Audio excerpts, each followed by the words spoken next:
I'm Delta Work, and this is Very Delta.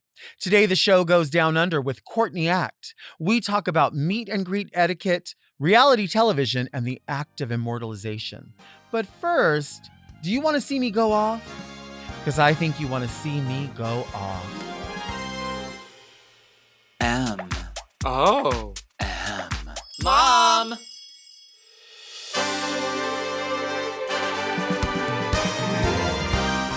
Are you a lady like me? Introspective, beautiful. Oh, are you intellectual like me? Beguiled by a bargain? You like wild times? Oh, like me? Are you serving the community like me? Well, if you are, then you must be very Delta.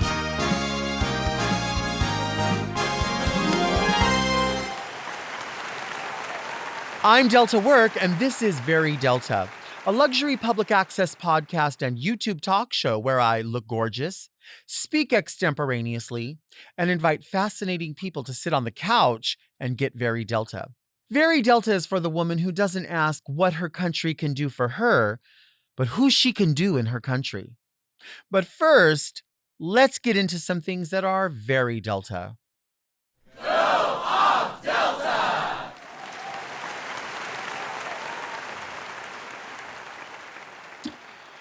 You know what it's time for? It's time to go back to Cheesecake Factory. I'm ready for pieces of cheesecake, and I'm ready for new flavors. We offered up 4 flavors maybe this time last year, and we just did not get any feedback. We didn't get a new menu. We didn't even get one of our items on there. I just knew somebody was going to get that pistachio cheesecake on the menu. That, what was the other one that we had? The ambrosia salad cheesecake, the abuelita hot chocolate cheesecake. There was so many offered. Maybe they were too creative, too similar to what was already on the menu. I have some new flavors that I think should be taken into consideration if none of those were available. Because listen, I actually think not only the previous 4, but these 3 new ones could all go on the menu. Since when does Cheesecake Factory care about their menu being too big? Their menu is enormous. Why not just throw these on there? It doesn't hurt. Do it with like 2 cheesecakes of each of the flavors and just see how that goes.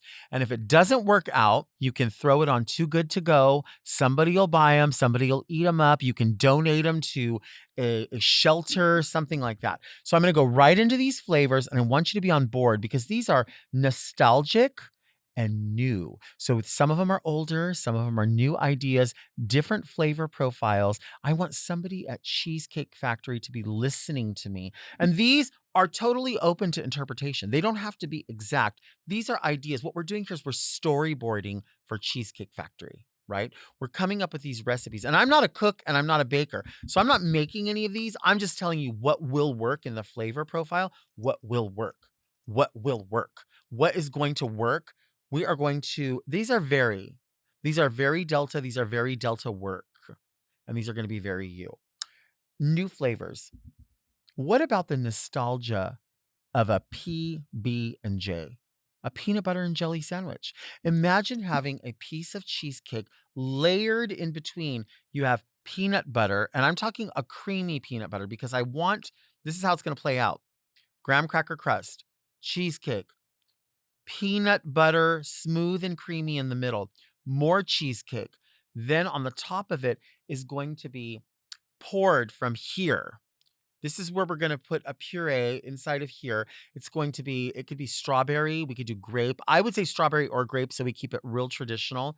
And we pour that just like that on top of the piece of cheesecake so it drizzles all over. And then guess what? You're probably not ready for it. You get chopped up peanuts and just garnish it like that. Boom. That's it. Boom. Are you ready for it? It's nostalgic. Everyone loves a peanut butter and jelly sandwich. And how about this? Maybe the side of it where the crust is, you can ask to have your crust cut off because some people don't like a peanut butter and jelly sandwich with a crust on it. Imagine that. I want it on there. So maybe you can also ask for extra crust. So anybody who gets their crust cut off, you save it in a little baggie. And if somebody says, "Can I get extra crust?" you can take a piece out of there. And it could be like, I don't know, you could charge $3 for extra crust. I'm helping you make money. Peanut butter and jelly cheesecake. What about this? A southern delicacy. Peach cobbler cheesecake. It's perfect. It's set up for that. You have those ingredients probably already in the restaurant, right? It's going to feature the drizzle as well. I think what's going to set this apart from other people's peach cobbler. If you think of a peach cobbler and a cheesecake, they're very specific, right?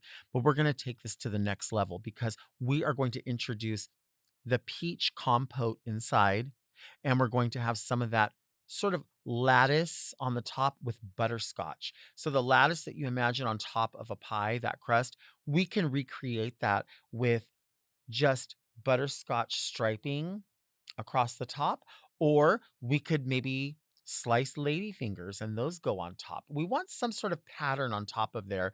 And then what about this? A little bit of salt on top of it to hit that sort of caramel and butterscotch together. Nobody talks about salted butterscotch. We talk about salted caramel, but salted butterscotch. Ooh, that sounds cute together. Imagine that. Imagine because you go to a restaurant and sometimes they have cheesecake at restaurants. We're talking other places, not Cheesecake Factory. And then they'll also offer a peach cobbler. But what if you want both?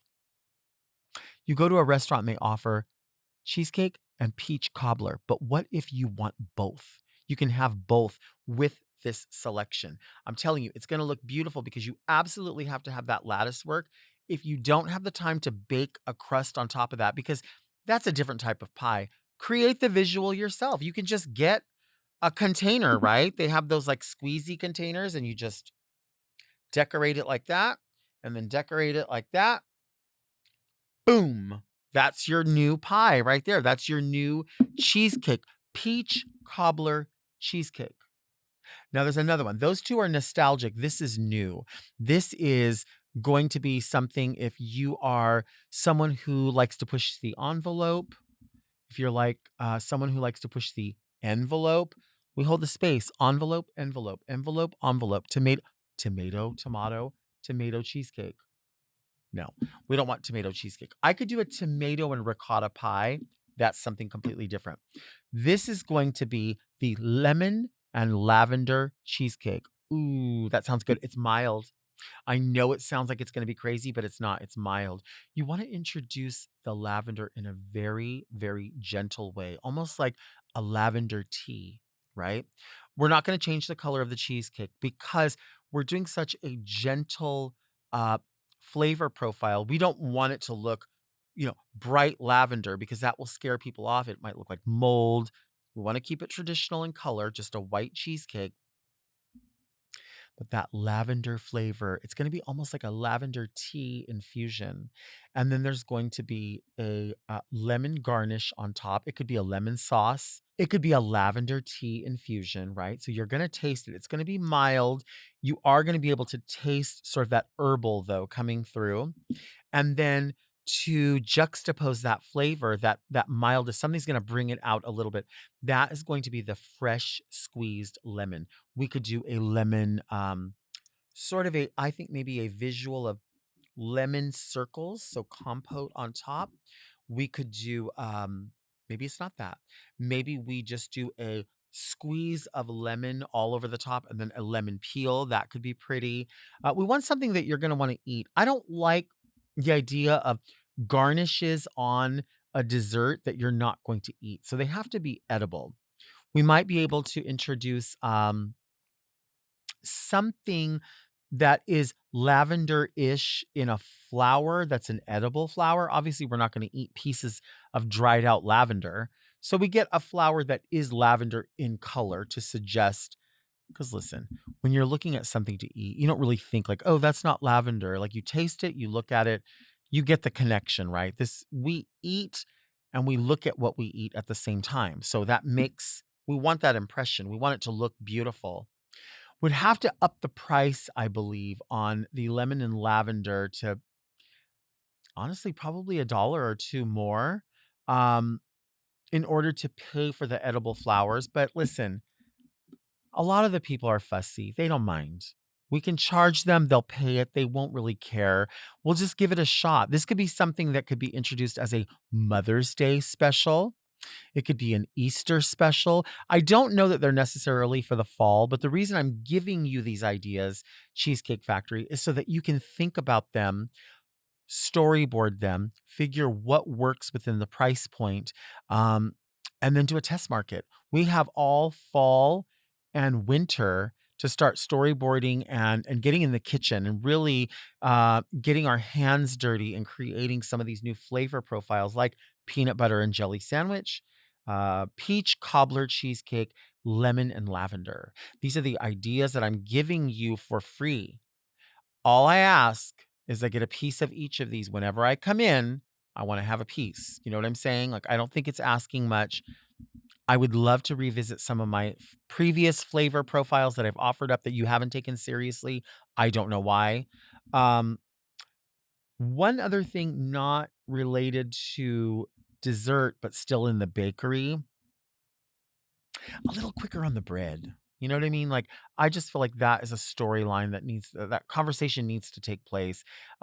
Just more bread refill. You know what I mean? I don't want to have to ask for bread. I'll tip.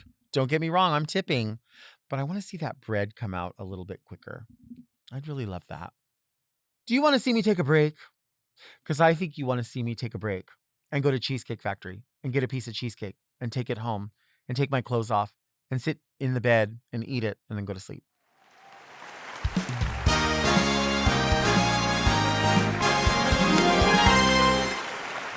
If you have a television, you've definitely seen our next guest. It's the one and only Courtney Act. Hi. Hi. Oh, thank you for having me. Thank you for being here. It's so delightful. Now, I feel like because your name is a play on a phrase, I always feel like I should say it the way it is. But then I'm like, it's Courtney. Courtney Act. It's Courtney. I'm happy with either. You know what? When people say like Courtney Act, Right.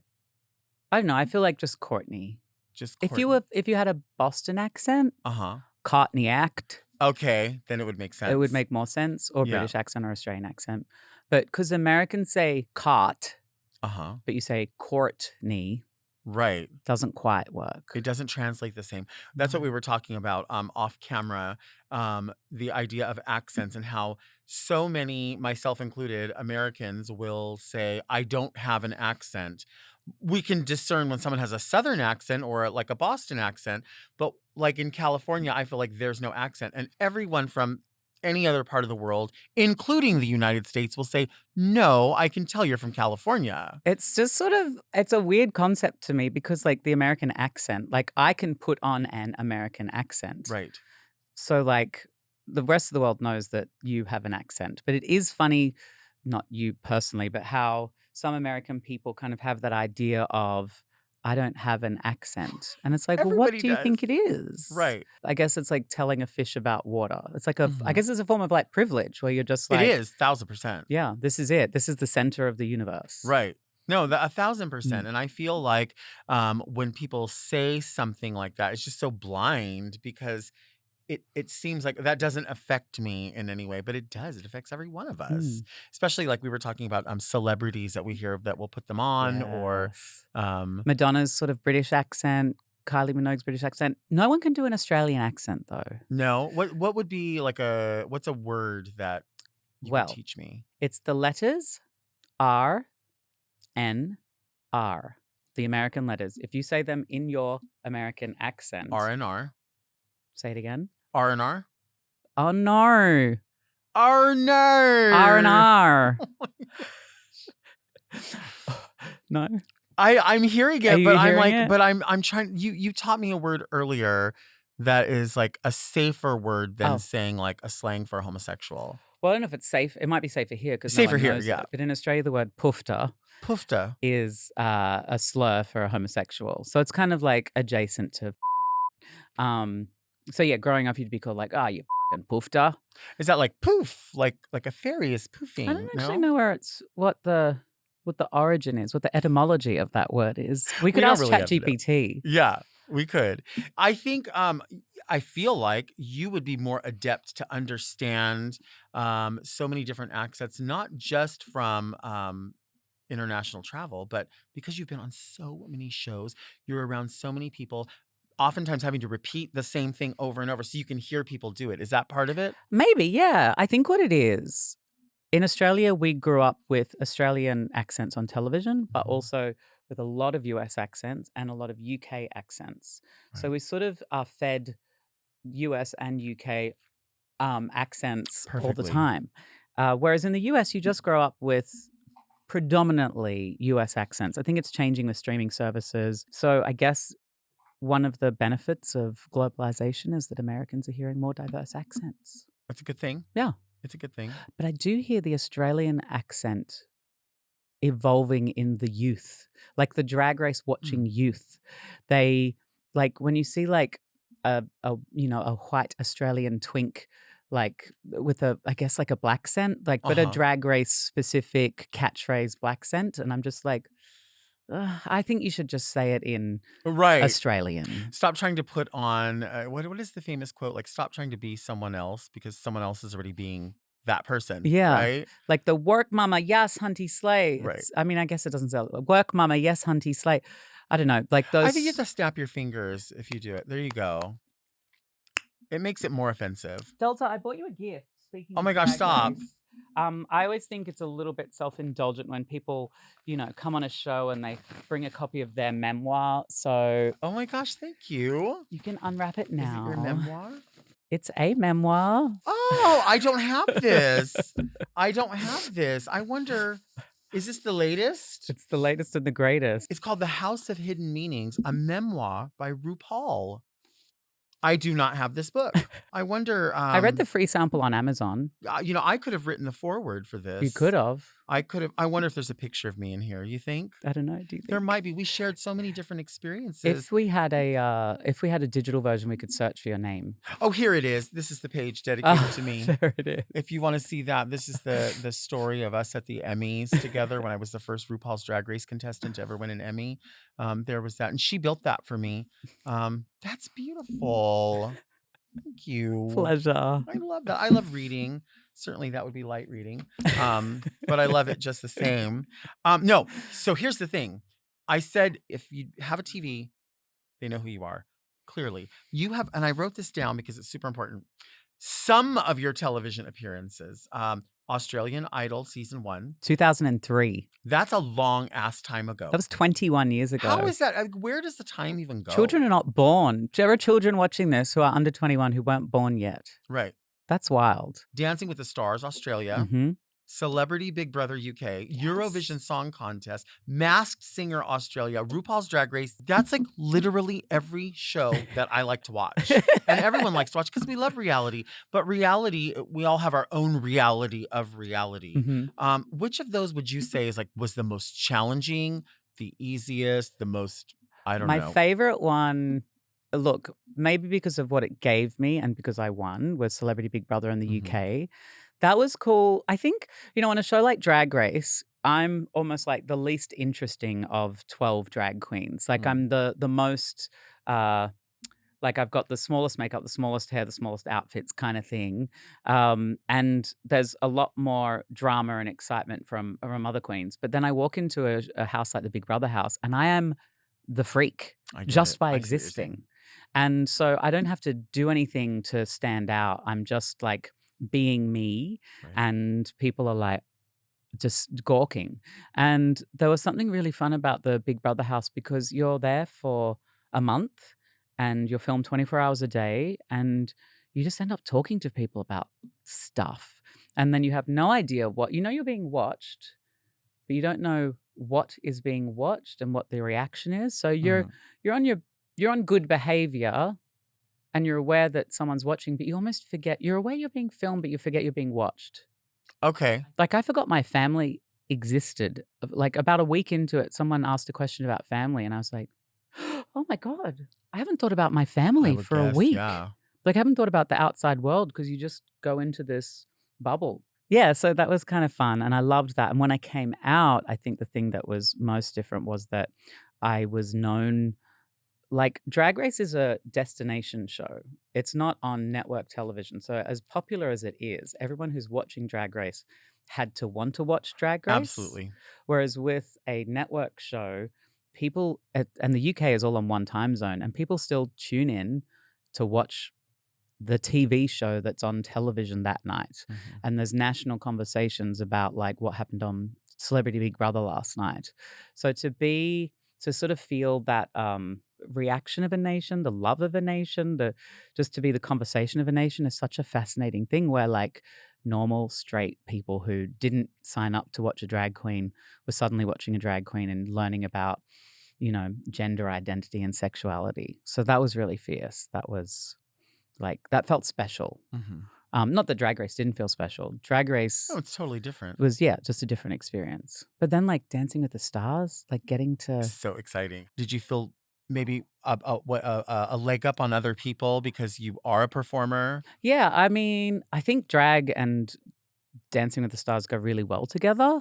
Also, the person who's the costume designer for Dancing with the Stars Australia is the Oscar award winning Tim Chappell, who won the Oscar for Priscilla, Queen of the Desert, the Perfect. movie.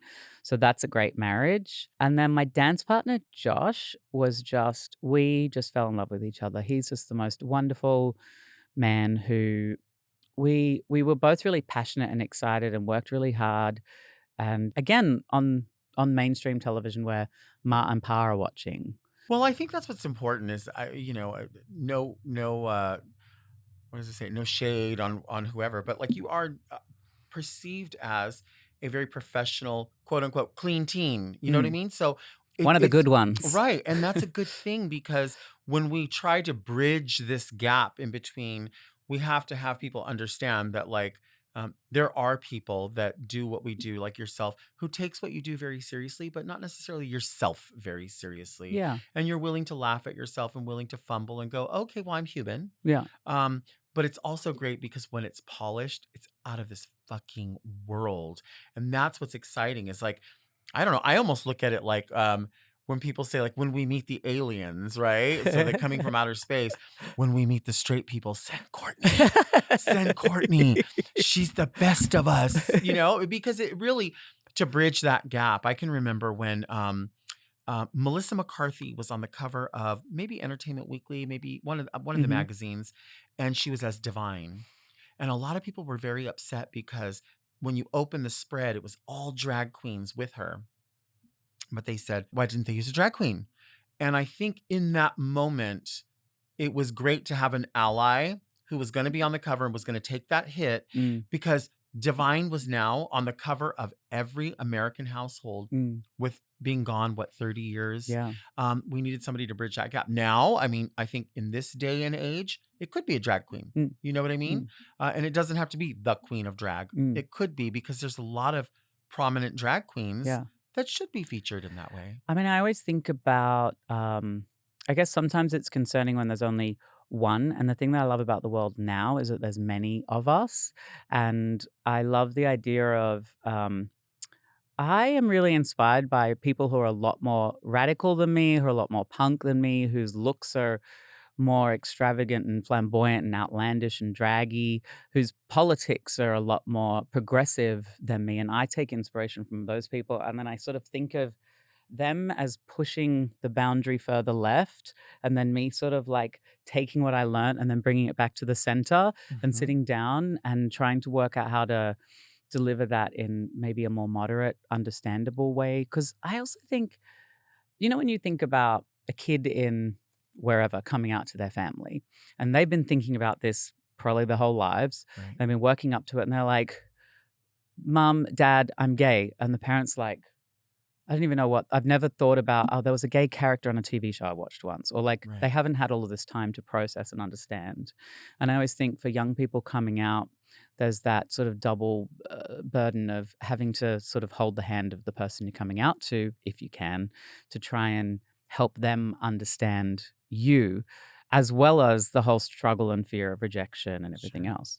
And so I guess I think like, I feel very fortunate that I had very supportive parents growing up and that I find myself in a I guess, like a position of privilege where I'm not confronted when a conservative politician tells me something about, queer people or drag queens that's disparaging. Like I don't Mhm. I think I know who I am and I know what drag is and I know how wonderful it is and I think the message of the queer community is really just about being yourself, like rather than conforming to a societal idea of Sure. who you think you should be, like find out who you are. And I think that's a great message for everybody. So I think I come to the conversation with a really resolved sense of who I am and who drag queens are and who queer people are. It doesn't mean that all drag should be viewed by everybody. I think there's certainly drag that's a lot more radical and for adults only, and I Mhm. think that there's something for everyone.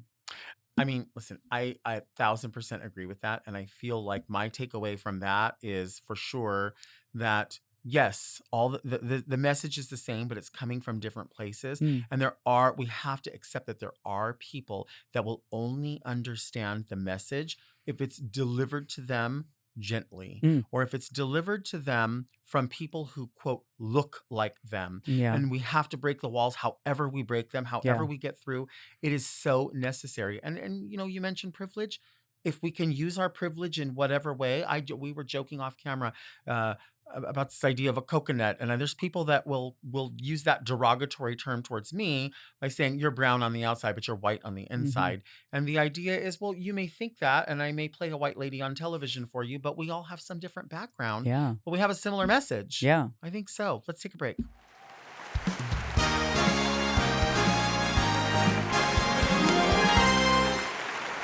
We are back with the beautiful Courtney Act.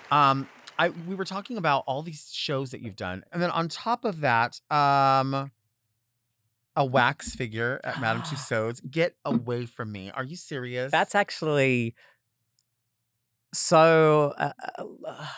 I don't even have the words. Just the wildness of having an actual wax figure That's so cool. of me, and it's like anatomically correct down to the web toe. Really? Yeah.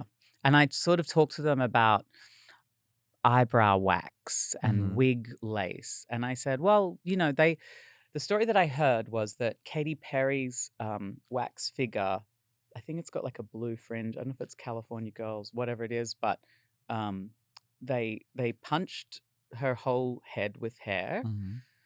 Then they put all of that hair in pin curls and then they put the wig on top because they're that specific about the accuracy. Wow. So like the way her hair Yeah, would be rather wrapped. than a bald head wearing a That's wig, it still had. wild. And so I was like, okay, if I know that that's your kink, then I'm going to give you some details. And I talked about like gluing down my brows and the Hmm. texture that would be there.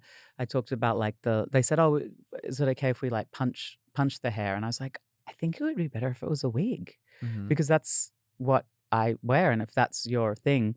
And so like scar where I broke my leg, my web toe, all of those Wow. sorts of details they included and it was kind of fun to also work with artisans who are like these guys and girls and theys are artisans who have been Yeah. doing this and who are trained and work in these like this amazing workshop in the United Kingdom and it takes them like months to build these Yeah. things. I would imagine. It's wild. And then you give them an outfit and accessories and fingernails and you sort of donate that to them and they dress your mannequin and it costs like hundreds of thousands of dollars to Oh, make I this can't even thing. imagine. Yeah.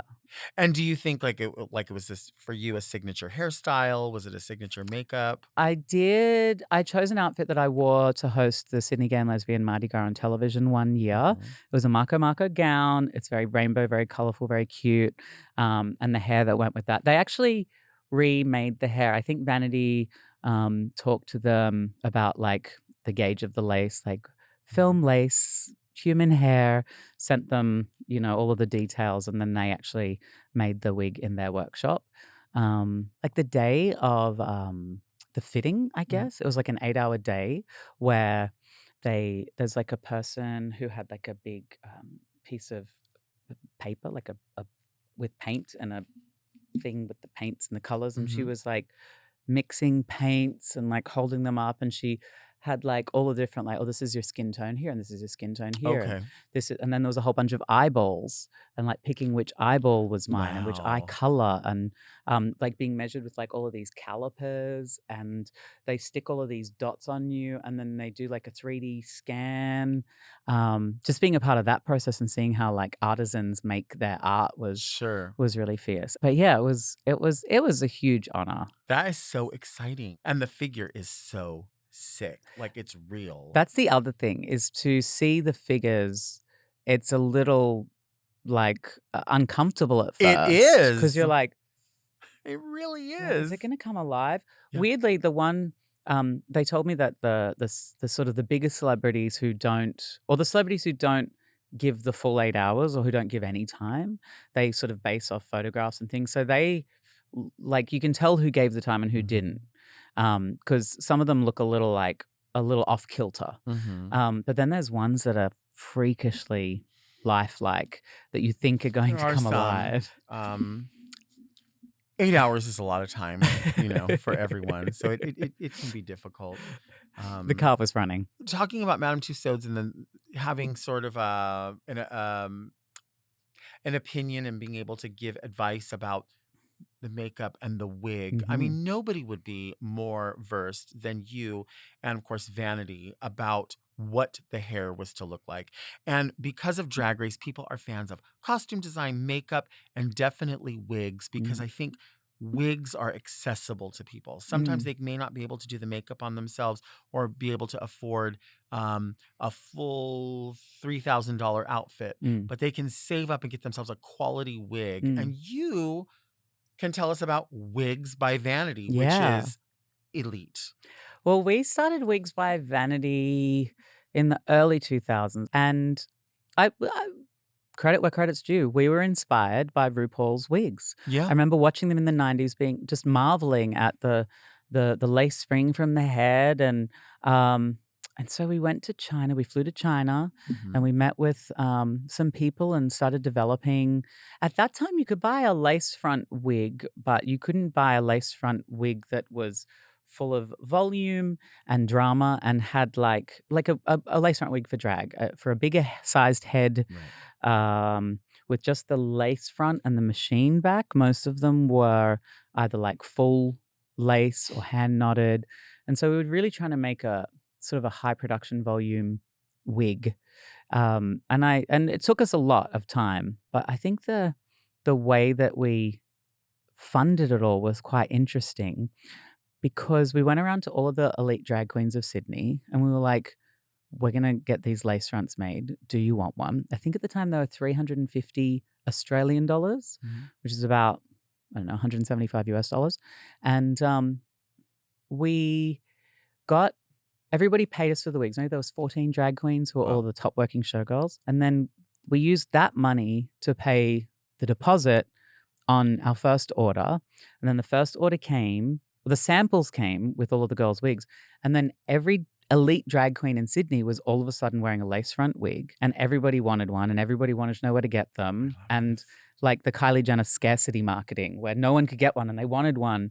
And then the wigs came in stock, and then everybody just was suddenly wearing lace front wigs. Yeah. And that kind of played forward. I think season 6 was, I think, the first time where we saw Bianca and I were both wearing lace fronts. And actually, season 6 was the first time that RuPaul wore a Wigs by Vanity on Drag Race, because Matthew Anderson and I had met up and discussed custom lace fronts for Ru. And I remember, speaking of Madame Tussauds, I remember saying to Matthew, I need to get like a pattern of Ru's head, like Glad wrap it in brown paper, draw on all the things. And he went, hang on. And I was like, what have you got, like RuPaul's head in a bag in your cupboard? He pulled out a duffel bag I bet. with a Madame Tussauds head. No, the actual. Stop. It Stop. was unpainted. It was like a double that maybe there was a defect or it didn't get used. And it was just like a wax colored, like a tan wax color, with no makeup on it. And it wasn't in drag because the makeup is the drag. So it was just sort of like a like no Just eyeballs, asleep. just asleep. And it was so unnerving. It was such a weird experience. So I Yeah. took the block of Rue's head and then took some samples of the different wigs. But then it was like a horror um, acting challenge. I remember that. And Rue had what was it? A rooted L. I can't remember what the style was called, but it was like it had a dark root and a 613 end. And I came out and I was like, oh, I can't tell anybody, but RuPaul's wearing a Wigs by Vanity. And it Oh, was that's like so my cool. little secret. That's so cool. And then throughout the show, I recognized, I was like, oh, he's wearing now he's wearing the shade of RuPaul and now he's wearing the Mhm. Glamazon. And so that was kind of fun. But yeah, Vanity and I were really passionate about wigs, and she was kind of the creative and I was the business. Um, we set it up like I learnt to I was like coding an HTML website very Wow. badly to try and like put the coding onto like eBay is where we started. Mhm. And then I had like bankers boxes in my room and would go to the post office each day and mail the wigs and fill out the international shipping forms because people from all around the world started finding out about them Right. pretty quick and wanted them. Now we kind of see like industry around, well, wigs, makeup, costumes, and it's great. And I just love that Vanity sort of as creative director manages to just keep innovating, and she just knows drag and she Mhm. knows hair and wigs, and I just think she does it so well.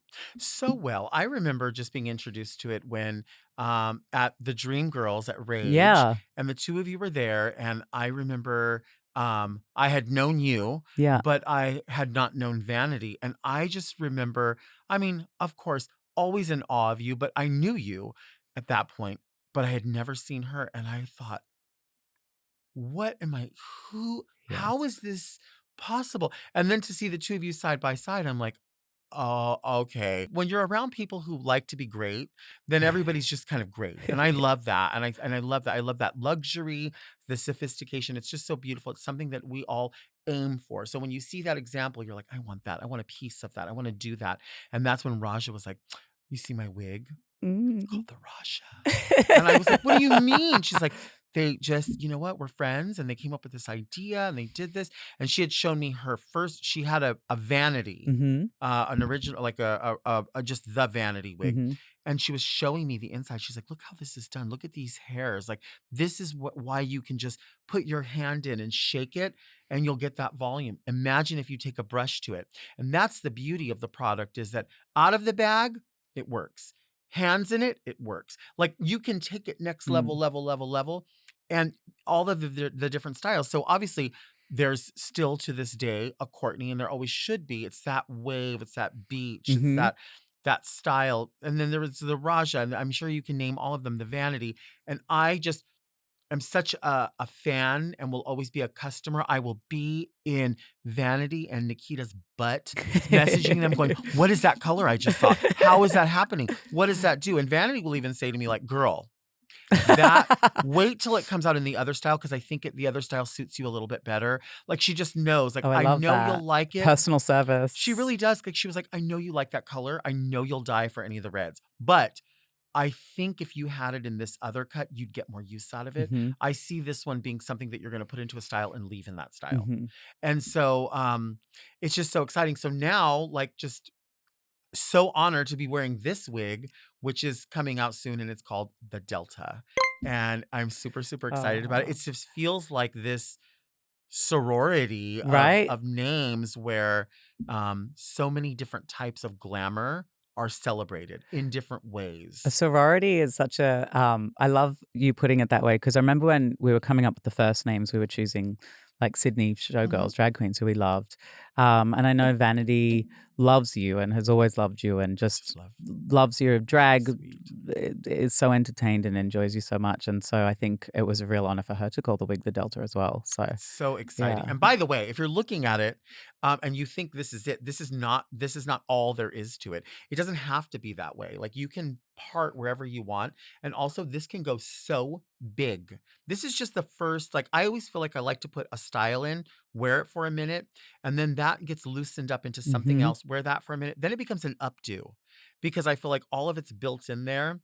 that updo, and then finally it'll become something else. Then it's ready for a wash and a So reset. you have the skills. Like I am not born with the hairstyling gene at all. That's why you wear your own hair. You don't ever That's have to wear a that's hairpiece or why, right? anything. Just throw my hair up, Yeah. twist it, pop in a pin, out Yeah. the door.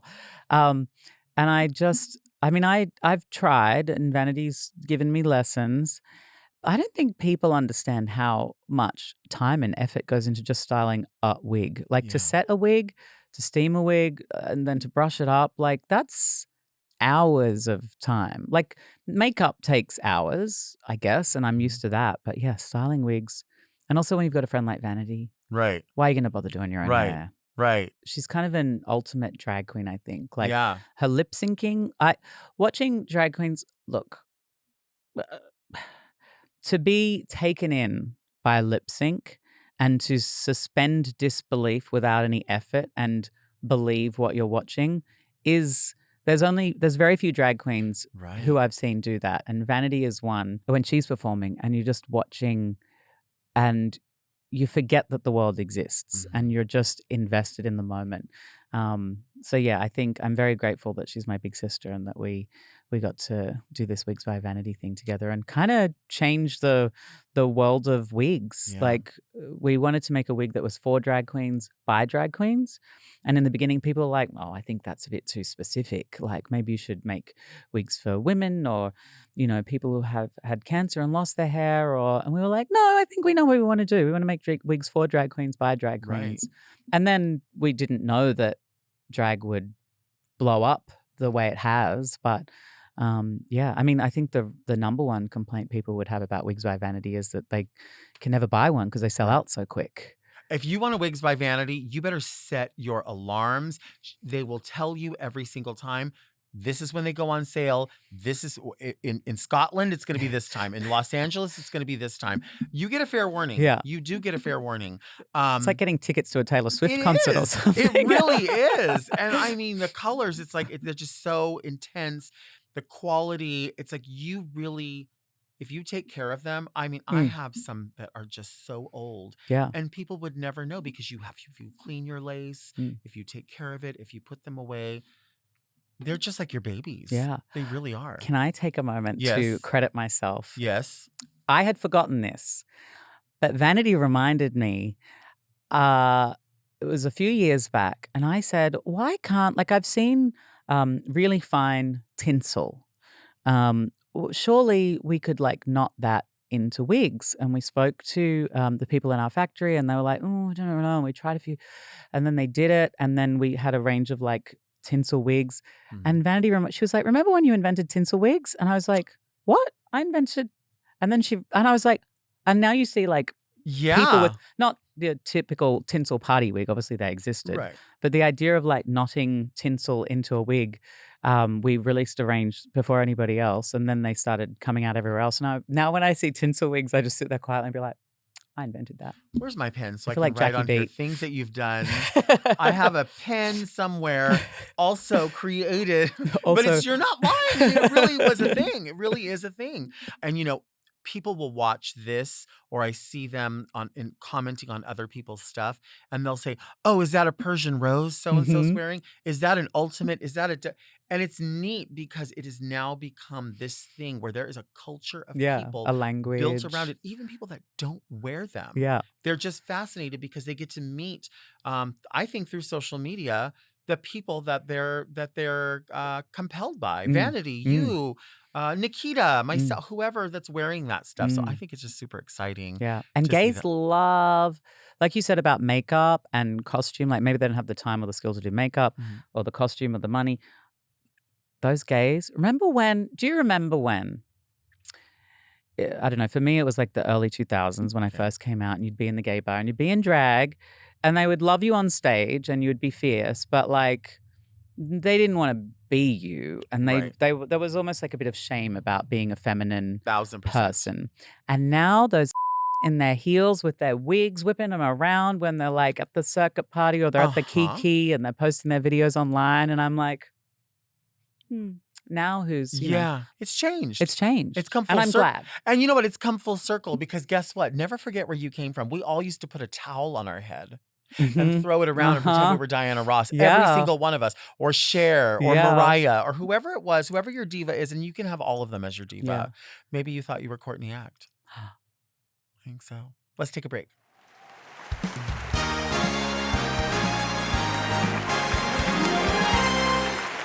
We are back with Courtney Act. Now, this is the part of the show called Read Me Delta. People send in Mhm. their letters.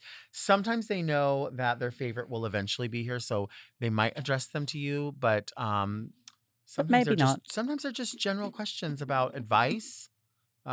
Usually it's advice. I try to say, if you'd like to send a letter to readmedelta@gmail.com, please don't just send your commentary, because sometimes it's just like, stop being mean. Make it a question. Yeah, make it a question. Something fun. It could be something silly too. Dear Delta and bewitching guest, I love going to DragCon. I've been twice now and I've had a lot of fun both times. The only thing I can run into trouble with is knowing what to say during a meet and greet. Hmm. I can be pretty shy, especially around the queens I really love. Sometimes I feel starstruck and I don't know what to say. On the other hand, I've had experiences where the conversation has felt really organic and I walk away feeling positive about the interaction. This includes my own experience with Alaska. She was super kind and lovely, and I immediately felt at ease with her. Thank you, Alaska. So, my question is, what is your advice for shy people when meeting queens? I will say, even though I have my awkward moments, the one thing I know is not to trauma dump. Very sincerely, very Fran. What about you? What about a meet and greet with you? Do you ever have shy people? Here's the thing. When you're at a meet and greet, the person you're meeting is kind of already on a pedestal. Mhm. And I think the thing that I have learnt consistently when meeting most celebrities, there's one that doesn't fit this bill, but most celebrities, you're like, oh, you're just a human being like me.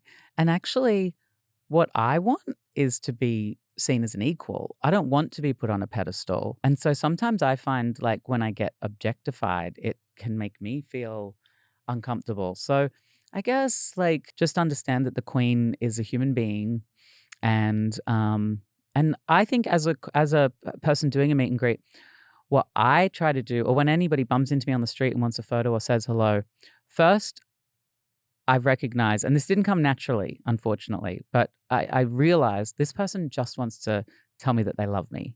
They want to tell me something lovely that I've done for them or that I mean to them, and that's really nice. And it's not going to last forever.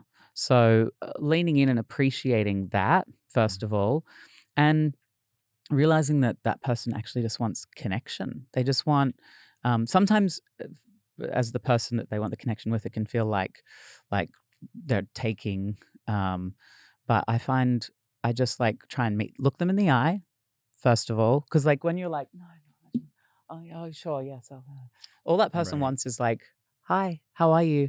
Like eye contact, acknowledge them, say hello. And I think doing that to the queen, like acknowledging they've been standing this big line, they're meeting a lot of people, they kind of usually do just want to get through it. Because I think for me, the meet and greet part of my job is like it's the least human part. Like even though you're connecting with a human, it can feel very objectifying. Like someone just wants a photo, and there's different people. Some of them love you, and some of them just want a photo to put on their Instagram to tell their friends that they met you, so that Absolutely. people will think that they're cooler because they met somebody that they know from the television. I don't know. I think it depends from queen to queen. I think some queens, like in this interaction, Alaska, made them feel comfortable and they Right. enjoyed themselves. Some queens will be better at than others, and you could blame them for that, but like also maybe they've got their own insecurities or Sure. fears or Sure. whatever. I don't know what's your Well, I definitely need to be put on a pedestal when you see me. I need to be elevated. Don't look me in the eye. You can look Miss here Ross. or you can look here, but not here. No, I agree. The meet and greet is my favorite part. I love talking to people. Oh, that's so My interesting. problem is that I will talk too much. Uh-huh. And then I like look over and I realize other people are like, we only have 4 hours here. We want to get to other people. And I just know that, just as you said, you hit on something really important. It's not going to last forever. Mm. And so, I was at DragCon this year. I went as a guest of one of the clubs here in LA. and there wasn't signage. I didn't want to do all of that because, quite honestly, I have the checkered past, you know what I mean, with the company that puts it together. And I was at the inaugural drag con and I had a presence always. Hmm. And then there was a chunk of time where I did not. So coming back, I thought I'll do this. And if I was asked to leave, I would leave Hmm. because I'm an invited guest of someone, but I don't want to make them Sully feel their bad. reputation. Yeah. Exactly. So I think kind of sort of I flew under the radar and it was fine. I had a consistent line of, not a ton of people, maybe 15 people at a Hmm. time. But for somebody who's that far off from Drag Race, I was fortunate because I felt like the people that were coming to see me or celebrate me were people that were fans of this Mm. medium, not what they remember from that. So I have that privilege. I love it. I will always want to do it. So, I think also realize that the people that are doing the meet and greet are probably just as nervous. The celebrity, the drag queen, the whoever it is, they also realize that all eyes are on them. And a lot of people are looking to go, oh, I want to see, I know that person's going to be bitchy. I know that person's going to be mean. Because, then you get to a point where you get up and you're like, I need to go take a little break. So I'm going to Mm. go out to the loading dock or whatever. And then you're passing through and people want to stop you for a photo and you're willing to do it. But if you stop for one, you stop for everybody. Yeah. And as soon as you don't do everyone's, the one person you didn't do will go post. That Yeah. person was a to me. RuPaul did teach me this one thing one time, and that was whenever she's with a group of people and they all want to do a picture, she said, always stand behind and say, let's gather in for a picture. And then let them all gather. And then you put your arms out like this and you can disappear as soon as you're done. Uh-huh. Because you did what you asked, but now everyone's going to go, now I want one with my camera. Oh, yeah. Just text the group photo to everyone. That one. Just text, let that one person that knows how to Facetune a picture take their thumb or their finger and go like that and Mm-hmm. click on warm. And there you go. Send to all. Send to all. You know what? An advice when you're at the meet and greet and you're feeling nervous. I think, like, I don't know if psychologists agree, but I feel like the antidote to anxiety is Mhm. gratitude. So if you're feeling anxious and you're taking that energy into it, maybe just stop a few people before you and think, okay, what am I grateful for? What are 5 things? I'm grateful that I get to meet Alaska. Mhm. I'm grateful that I'm at DragCon and I've had a lovely time. I'm grateful that I was talking to these people. And just like maybe think about 3 or 4 or 5 things that you're grateful for. And then when you go into that interaction with the queen, you're kind of already in the vibe. I think that makes sense. Yeah. Yeah. I mean, and also, here's your one chance, Fancy. Don't let me down. You might not get that chance again. So, and you've waited in that line, You paid your money. It also Enjoy it. Okay. Dear Delta, I need to know the very Delta way to react when an item you are purchasing rings up for less than you anticipated. Do you celebrate loudly to acknowledge your good fortune? Do you point it out to the cashier? Do you get really quiet, complete the transaction as quickly and quietly as possible so you can feel super smug and pleased with yourself in the parking lot? What is the very Delta way to celebrate an unexpected bargain? Love, Alan. Do you ever get an unexpected bargain, something that you didn't know was on clearance, maybe? I had the opposite recently where something was more, but I really wanted it. And also, like, I don't know, it was a few dollars and I wasn't going to cause a stink, but I was just like, oh, okay. I think it was like a small, like, independent-y kind of Uh-huh. place. And so I didn't feel like, I was like, oh. And so Right. I just kind of sucked it up and moved on. It obviously didn't sink in that much because I can't remember what it was, but I do remember the feeling of being like, I could cause a scene and tell you that you are required to sell it to me for the Right. marked price. I mean, if it was like a big box store or something, yeah. Yeah. Yeah, But not for definitely. a But small mom and little- pop, I know what you mean. Yeah. I feel that way. Like, I have had that happen. I actually I bought a Christmas tree one year because we needed a new artificial tree, and they rang up the tree. It was regular price with like 25% off. Well, they rang it up and then they like scanned a coupon, not to be nice. They thought it was mine and someone left it there. Ah. And so they scanned it and then they brought out, so I got an additional discount. They brought the tree out, but they brought the wrong tree. They brought a way more expensive tree and it was actually the one that I wanted, but it was about $400 more. Happy And they, Christmas. yeah. And I couldn't afford it. And they brought it out, and the person was real huffy puffy and like, well, I can't load this into your car. Blah, blah, blah. I was like, oh, no, you don't have to. They just said for me to meet you out here. Like, I will load it. And I could tell that they were just being a about it. And I was like, I should say something because this is going to end up screwing someone's till or something's going to happen. And I thought, if you were nicer to me, I would have been nicer to you. But I'm taking that tree and I hauled ass out of it. I was just driving like a crazy person. Yeah, I don't even think that I tied down the back. I just like left. I'm not going to celebrate that. So if somebody gives you that surprise, what you can do though is if it's a really good deal, like a super good deal, maybe go back and get the rest of them. Whatever it is. Maybe it's Ooh. your favorite black t-shirt. You know what I mean? Yeah. Get a And few you're more. like, I didn't know those were on clearance and they just didn't mark them down. So go back and get them. Don't say anything to anyone though, because then everyone clues into it and they'll say, well, we can give you one at that price. Take them all at that price. My Take it God. all. Thank you for being here. Thank you This for is having so me. fun. It's been delightful. I was kind of nervous before I came in because I think like we met, I don't know, 14 years ago probably in West Hollywood, and we share lots of the same friends. But I know how particular you are about things, and I was like, Am oh I? God, I hope Delta likes me. I hope we What do you mean have fun. particular? Well, like you have lots of opinions, and I thought, what if like, I don't know, I had this like weird like please like me nerves when I was getting ready, Stop. and now I feel so dumb No because this has been way. this has actually been like hearing you just sit and like in the beginning, especially like gush about me was really Yes. nice. Such a I was like, fan. oh. I love that you are open to hearing things about yourself and not feeling uncomfortable about them. Because we all deserve to, I think, to let other people know that we see each other. You know what I mean? That we Yeah. all do see each other and know that we all have our own strengths and we all you will be the drag queen that we introduce to the aliens from outer space. I mean, that's just the way it has to be. I mean, that is no greater compliment.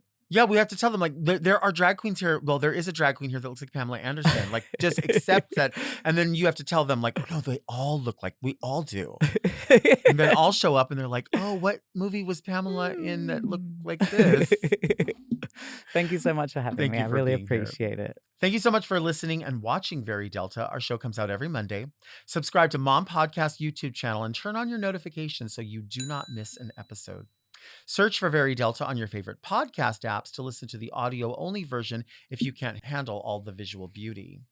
You can also sign up for our premium offerings on Mom Plus Gold by visiting mompodcast.plus, where you get weekly episodes of more Very Delta. Don't forget to send all of your questions to readmedelta@gmail.com. You can follow me on Instagram @DeltaWork. And where can people find you? At Courtney Act. At Courtney Act. Yeah. We'll see you next week. And until then, keep things very Delta. Woo! Yay!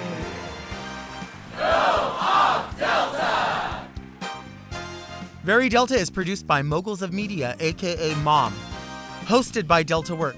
Produced and edited by Doug Robertson. Technical direction by Margot Padilla. With original theme music by Will Pitts.